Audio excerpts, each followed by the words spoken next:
ನಮಸ್ಕಾರ, ಎಲ್ರಿಗೂ ನಮ್ಮ ಚಾನಲ್ಗೆ ಸ್ವಾಗತ. ಇವತ್ತಿನ ವಿಡಿಯೋದಲ್ಲಿ ನಾವು ಮನೆಯಲ್ಲಿ ಸುಲಭವಾಗಿ ಮತ್ತು ರುಚಿಯಾಗಿ ಮಾಡಬಹುದಾದ ಸಾಂಪ್ರದಾಯಿಕ ಬೇಳೆ ಹೋಳಿಗೆ ಮಾಡುವ ವಿಧಾನವನ್ನು ತೋರಿಸ್ಕೊಡ್ತಾ ಇದ್ದೀನಿ.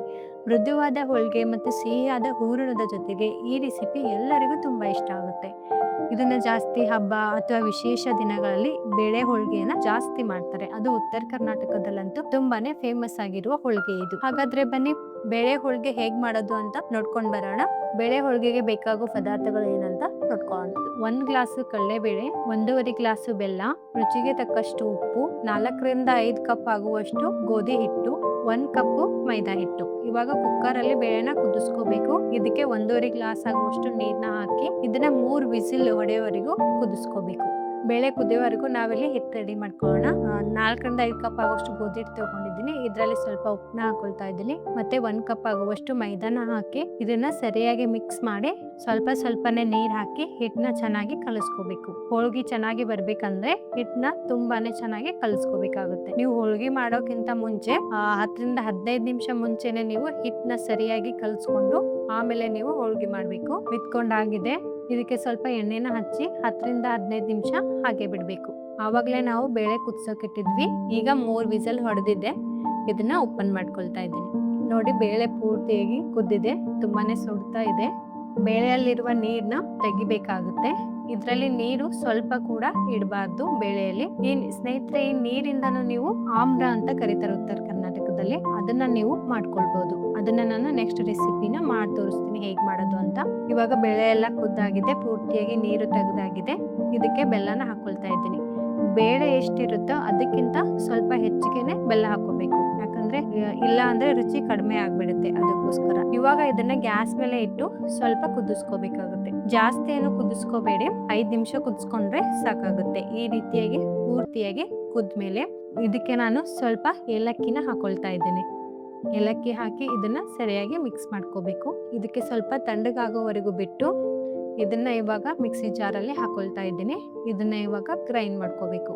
ಇವಾಗ ಗ್ರೈಂಡ್ ಮಾಡಿದಾಗಿದೆ. ಗ್ರೈಂಡ್ ಮಾಡಿದ್ರು ಕೂಡ ಇದು ಜಾಸ್ತಿ ಮೃದುವಾಗಿ ಆಗಿರಲ್ಲ ಹೂರಣ. ಅದಕ್ಕೋಸ್ಕರ ನಾವು ಈ ರೀತಿಯಾದಂತ ಒಂದು ಚಾಣಿ ಅಂತ ಸಿಗುತ್ತೆ.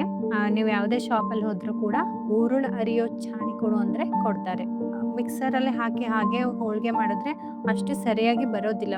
ಹೋಳಿಗೆ ಚೆನ್ನಾಗಿ ಬರ್ಬೇಕಂದ್ರೆ ಹೂರ್ಣ ತುಂಬಾನೇ ಚೆನ್ನಾಗಿ ಬರ್ಬೇಕು. ಇವಾಗ ನೋಡಿ, ಈ ರೀತಿಯಾಗಿ ಹೂರ್ಣ ರೆಡಿ ಆಗಿದೆ. ಹಿಟ್ಟನ್ನ ರೆಡಿ ಮಾಡ್ಕೊಂಡು 10-15 ನಿಮಿಷ ಆಗಿದೆ. ಇದನ್ನ ಇನ್ನೊಂದ್ಸಾರಿ ಚೆನ್ನಾಗಿ ಮಿತ್ಕೊಳ್ಳೋಣ. ಹಿಟ್ಟು ತುಂಬಾ ಗಟ್ಟಿಯಾಗಿ ಮಾಡಬೇಡಿ, ಸ್ವಲ್ಪ ಮೃದುವಾಗಿ ಇರಬೇಕು ಹೋಳಿಗೆಗೆ. ಇವಾಗ ನಾವು ಸ್ವಲ್ಪ ಹಿಟ್ಟನ್ನ ತಗೊಂಡು ಇದಕ್ಕೆ ಸ್ವಲ್ಪ ಎಣ್ಣೆನ ಹಚ್ಚಿ ಒತ್ತಬೇಕು. ಇದನ್ನ ಸ್ವಲ್ಪ ಅಗಲವನ್ನಾಗಿ ಮಾಡ್ಕೋಬೇಕು. ಇವಾಗ ಹೂರ್ಣನ ಈ ರೀತಿಯಾಗಿ ಉಂಡೆಯನ್ನಾಗಿ ಮಾಡಿ ಇದರೊಳಗಡೆ ಇಟ್ಟು ಇದನ್ನ ಫೋಲ್ಡ್ ಮಾಡ್ಕೋಬೇಕು. ಹೋಳಿಗೆ ಮಾಡೋದು ಹೇಗೆ ಅಂತ ನೀವು ಸರಿಯಾಗಿ ತಿಳ್ಕೊಂಡ್ರೆ ಖಂಡಿತ ನೀವು ಪರ್ಫೆಕ್ಟ್ ಆಗಿರುವ ಮತ್ತೆ ಮೃದುವಾಗಿರುವ ಹೋಳಿಗೆನ ಮಾಡ್ಕೋಬಹುದು. ಈ ರೀತಿಯಾಗಿ ಫೋಲ್ಡ್ ಮಾಡ್ಬೇಕು ಪೂರ್ತಿಯಾಗಿ. ಇವಾಗ ಇದಕ್ಕೆ ಸ್ವಲ್ಪ ಎಣ್ಣೆನ ಹಚ್ಚಿ ಇದನ್ನ ಲಟ್ಟಿಸ್ಕೋಬೇಕಾಗುತ್ತೆ. ತುಂಬಾ ಭಾರ ಹಾಕಿ ಕೂಡ ಲಟ್ಟಿಸ್ಕೋಬೇಡಿ. ಮತ್ತೆ ಎಣ್ಣೆ ಸ್ವಲ್ಪ ಜಾಸ್ತಿನೇ ಹಚ್ಚಿ. ಎಣ್ಣೆ ಹಚ್ಚೋದ್ರಿಂದ ಹೋಳಿಗೆ ತುಂಬಾ ಮೃದುವಾಗುತ್ತೆ.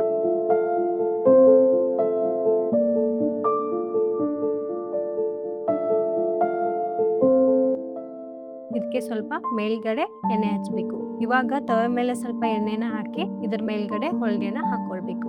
ಗ್ಯಾಸ್ ಮೀಡಿಯಂ ಫ್ಲೇಮ್ ಅಲ್ಲೇ ಇಡಿ, ಹೈ ಫ್ಲೇಮ್ ಅಲ್ಲಿ ಇಡಬೇಡಿ. ಹೈ ಫ್ಲೇಮ್ ಅಲ್ಲಿ ಇಟ್ರೆ ಹೋಳಿಗೆ ಬೇಗನೆ ಹೊತ್ತೋಗುತ್ತೆ. ಇವಾಗ ಹೋಳಿಗೆನ 2 ಕಡೆಯಿಂದ ಬೇಯಿಸ್ಬೇಕು. ಉತ್ತರ ಕರ್ನಾಟಕ ಕಡೆ ಅಂತೂ ಹೂರಣ ಹೋಳಿಗೆ ಅಂದ್ರೆ ತುಂಬಾನೇ ಫೇಮಸ್ ಆಗಿದೆ. ಇದನ್ನ ಹಬ್ಬಗಳಲ್ಲಿ, ವಿಶೇಷ ದಿನಗಳಲ್ಲಿ ತುಂಬಾನೇ ಮಾಡ್ತಾರೆ. ಇವಾಗ 2 ಕಡೆಯಿಂದ ಪೂರ್ತಿಯಾಗಿ ಬೇಯ್ದಿದೆ. ಇದನ್ನ ಒಂದು ಪ್ಲೇಟ್ ಅಲ್ಲಿ ಹಾಕೊಳ್ತಾ ಇದ್ದೀನಿ. ಎಲ್ರಿಗೂ ಇಷ್ಟವಾಗುವ ಉತ್ತರ ಕರ್ನಾಟಕದ ಫೇಮಸ್ ಆಗಿರುವ ಬೇಳೆ ಹೋಳಿಗೆ ರೆಡಿಯಾಗಿದೆ.